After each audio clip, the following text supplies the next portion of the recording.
तो मैंने आपको बताया कि शेयर मार्केट में 2 तरह का रिस्क होता है। पहला रिस्क तो क्या होता है? पहला रिस्क होता है बेसिकली कि भई अनकंट्रोलेबल, जो हमारे कंट्रोल में नहीं है, जैसे शेयर मार्केट गिरेगा, समझ में आ रहा है? और दूसरा होता है कंट्रोलेबल। अनकंट्रोलेबल रिस्क के बारे में बात करते हैं। सबसे पहले अनकंट्रोलेबल रिस्क क्या होता है? जैसे कि अखबार में किसी कंपनी के लिए कोई हेडलाइन छप गई, समझो, उसका मैनेजमेंट खराब है या फिर कुछ फ्रॉड हो गया है उस कंपनी के ऊपर शिकायत दर्ज की गई है। जब अखबार में कोई खबर छपती है, तो अचानक से उस कंपनी के शेयर गिरते हैं।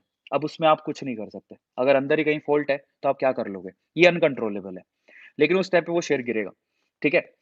पहली चीज़। दूसरा, सेबी ने कोई रूल रेगुलेशन बदल दिए या सेबी ने किसी को वार्निंग दी है, ऐसे केस में वो शेयर गिरता है। तीसरा, कोई नेचुरल कैलेमिटी हो गई, भूकंप आ गया, सुनामी आ गई, उसकी वजह से शेयर गिरता है। चौथा, अगर गवर्नमेंट बदली, तो टैक्स के रूल्स रेगुलेशंस बदलेंगे, जिसकी वजह से शेयर मार्केट में पर्टिकुलर शेयर गिरता है।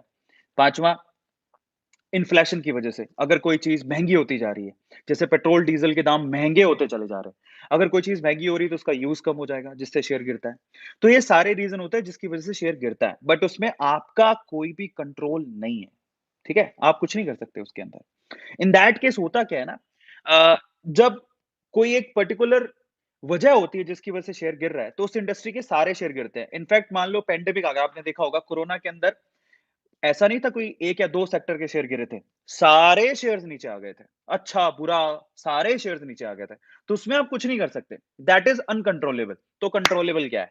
उसके बारे में बात करेंगे।